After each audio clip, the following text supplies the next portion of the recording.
Welcome back for another slideshow, professional writers. This week we'll look at strategies for incorporating graphics into your documents. Graphics can help you reinforce your main points, save a bunch of words, and vary your page design. And for readers, graphics can be even more useful because they organize complex information in a more simplified form, our textbook says. Visuals make data easier to interpret and remember. In workplace writing, we'll find that visual aids can be an efficient, economic way of communicating. You'll employ them in your technical description, and you'll even create your own visual aids later this semester when you craft your white papers. This slideshow complements the ideas in Chapter 7 of our textbook, using audience-centered visuals. To the left, you see the many forms of visual aids described in our book, all the way from tables and graphs to videos, icons, and symbols. We won't cover those formats one by one in this slideshow, but we will consider graphics for their communicative purposes. That is, to present statistical data, to illustrate, to summarize, and to narrate. My thesis is that graphics can elevate a document from bland to grand.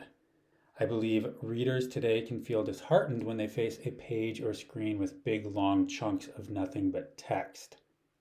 Images, along with design elements like headings, lists, and other forms of emphasis, can break up all that text and provide signposts for a reader. However, it takes practice to use graphics strategically, and this slideshow will discuss some methods for doing so. Our first question then is, why use graphics?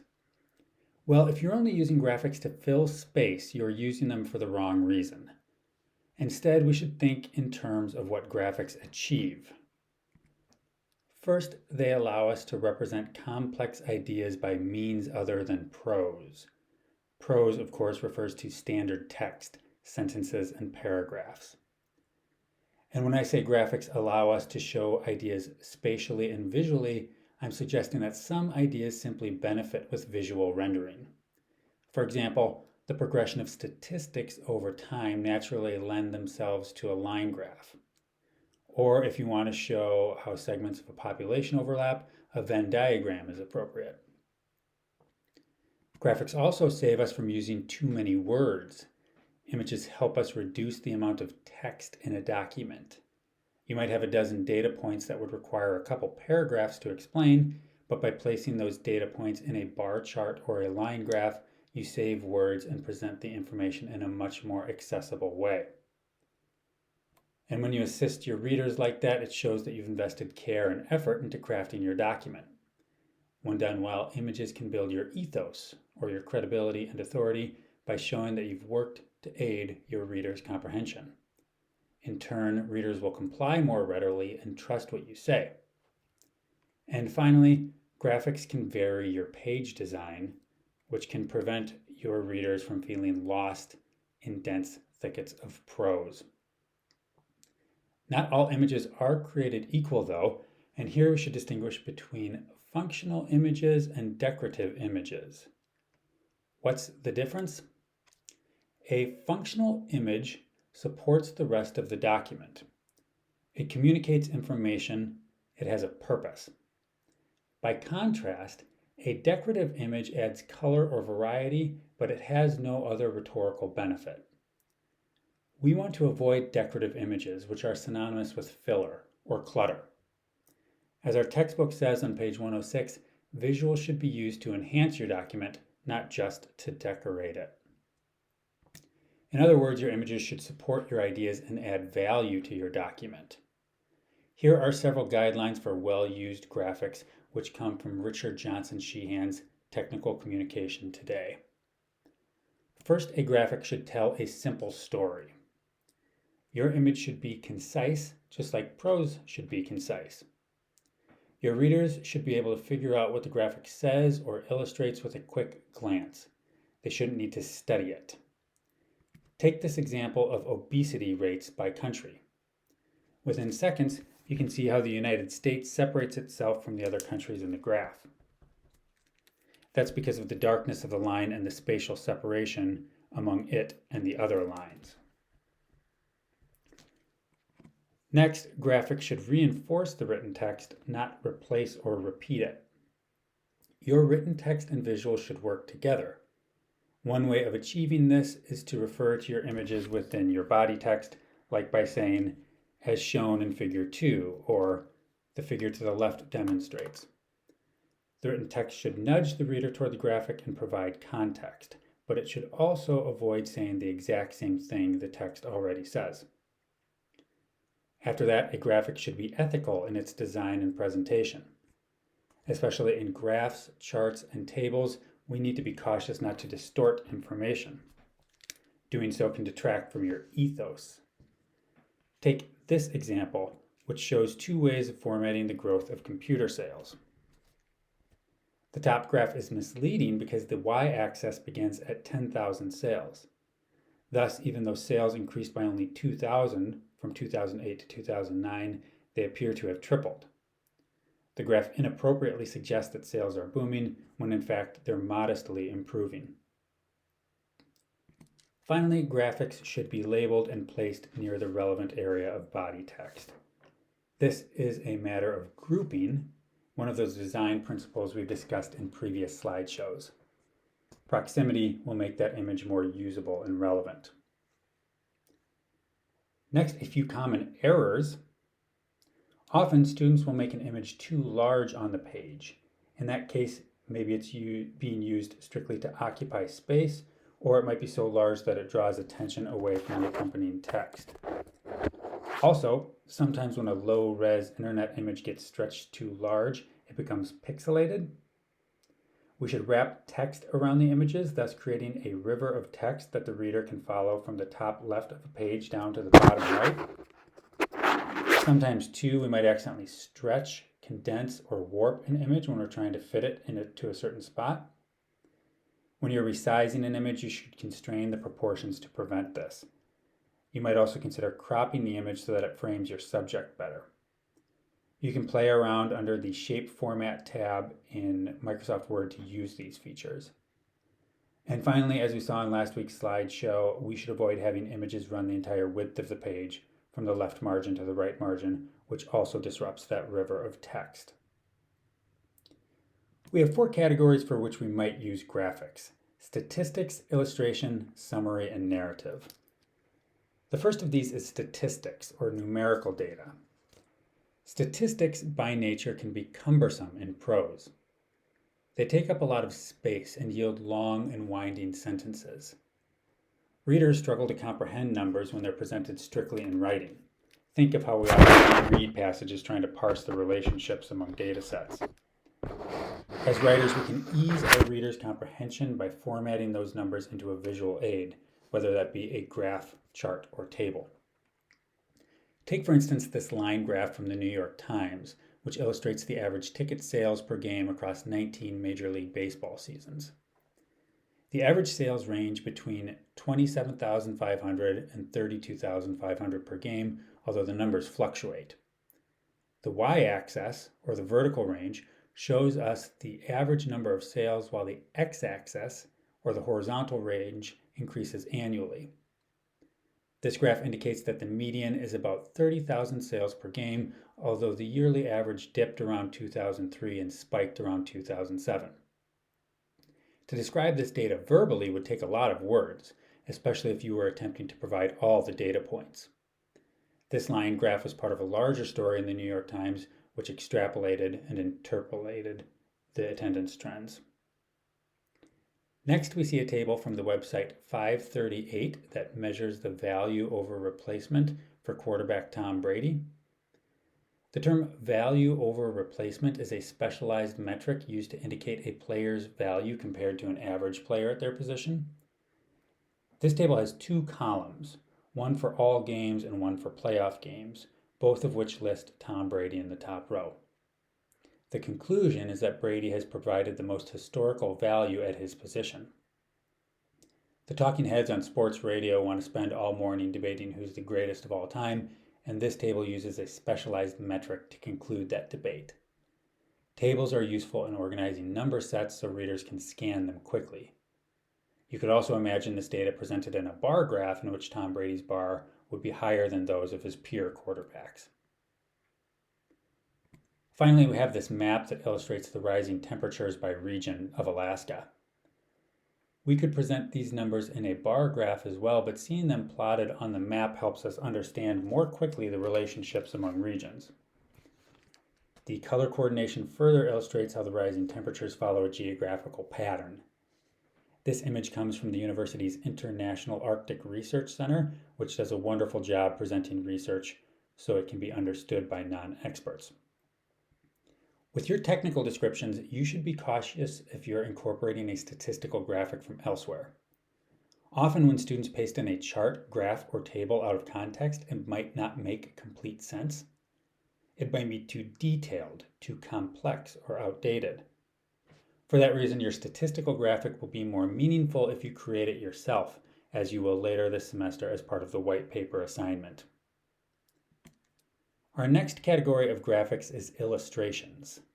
In this group are photographs, diagrams, icons, and symbols.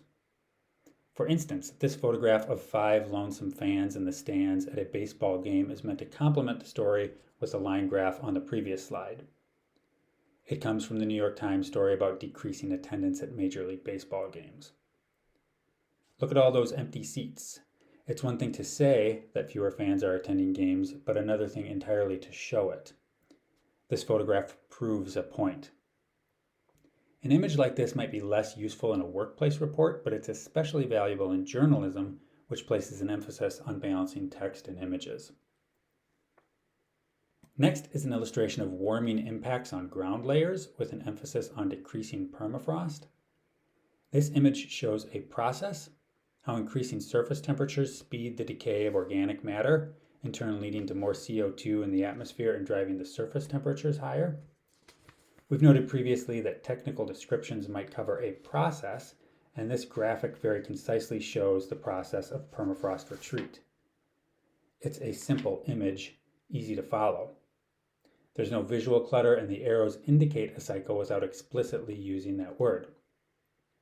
To narrate this process would take a few paragraphs at least, and we might need to provide terminology along the way. The image is effective in that it guides readers without over-explaining. The final image on this slide shows a simple object, a baseball glove, and maps out its constituent parts. It's a diagram or an illustration with labels. If we wanted, we could complement the diagram with verbal definitions. For example, lacing refers to the leather bands that link the fingers. Although since a baseball glove is such a familiar object, that might be unnecessary. But if you're describing the components of a more complicated system, like a diesel engine, then you might employ both a diagram and a list of definitions.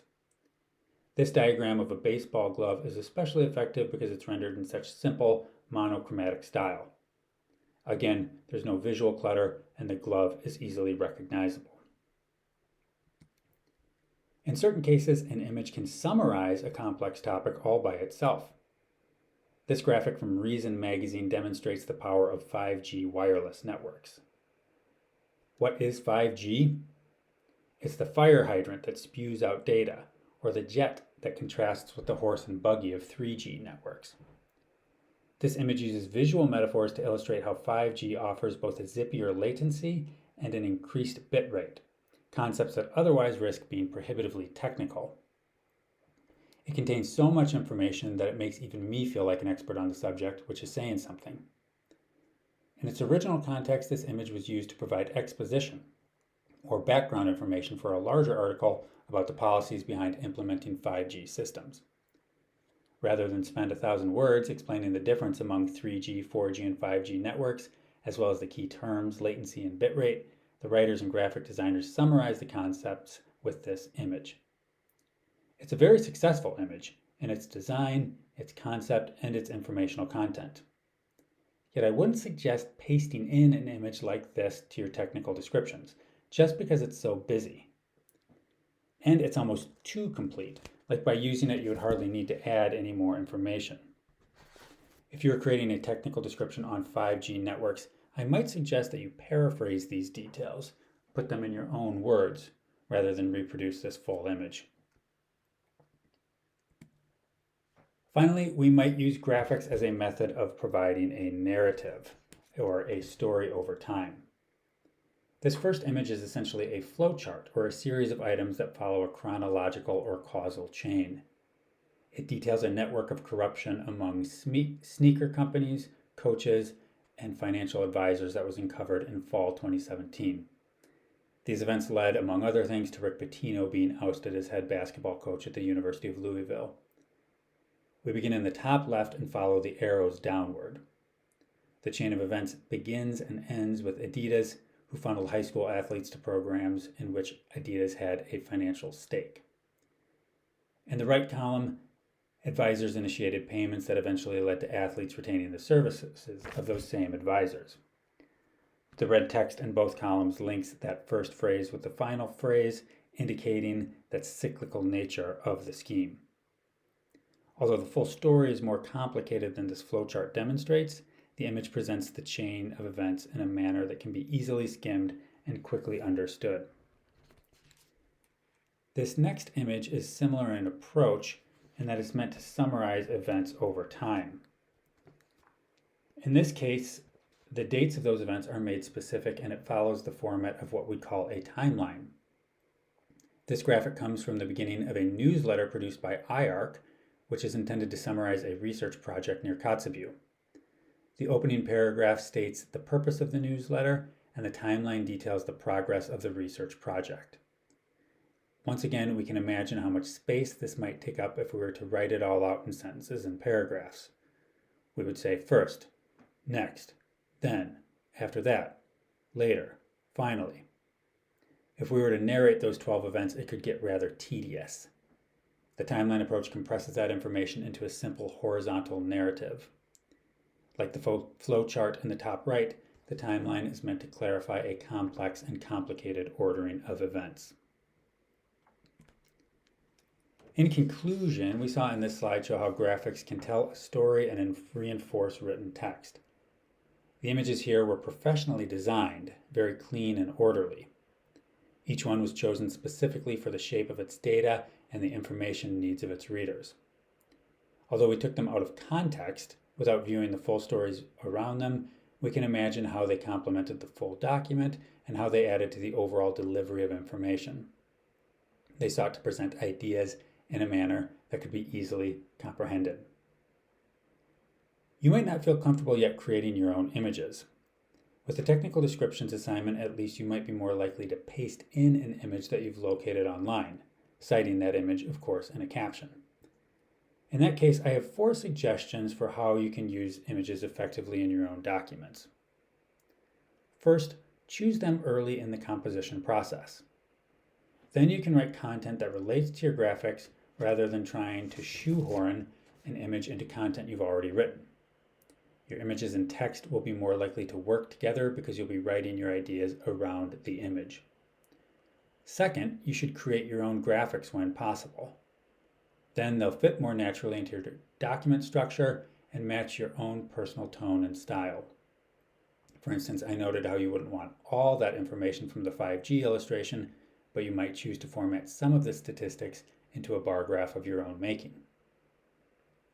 Third, don't think of graphics as a way to fill space or to sidestep the hard work of writing sentences and paragraphs.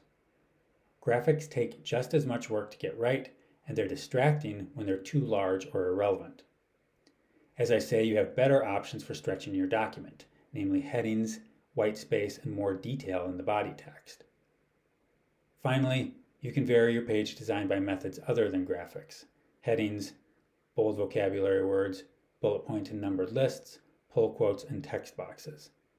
These can break up the monotony of all that text, but they can also provide signposts to direct your reader's attention.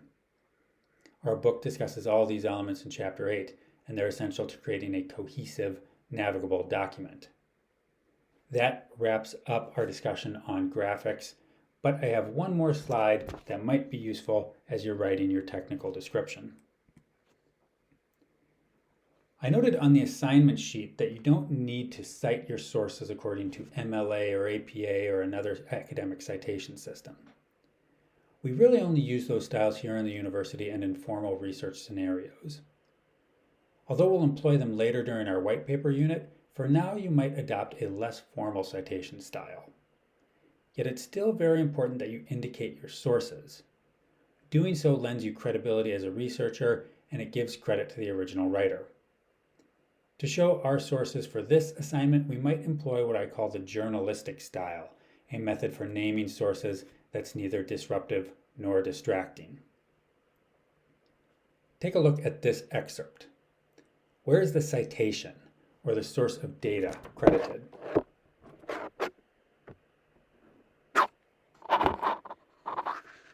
It's in the short phrase, according to USA Today data. In that case, the writer acknowledges that they weren't the one who concluded that financial revenues had climbed by 115%, but that they're building the story off the work others have done. And it's integrated into the sentence, much like the dialogue tag in a short story. Here's another example.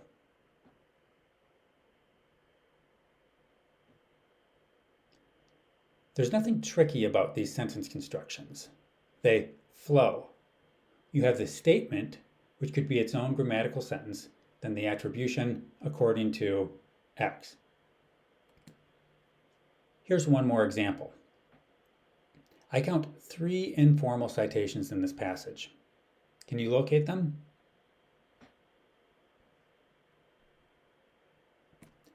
It's funny that I'm citing Wall Street Journal like I'm some fancy man, but all the examples are from the sports page. And this one story talks about Nick Foles' salary impact on the Eagles, but he's already on his second team since winning the Super Bowl with them. The point remains that we can attribute our sources naturally within the context of our writing, and that informal citation will be enough to engender trust with our readers and give credit to where it's properly due. This is the final slideshow of our technical description unit, and next week we'll move into our white papers. Thanks for watching and have a good week.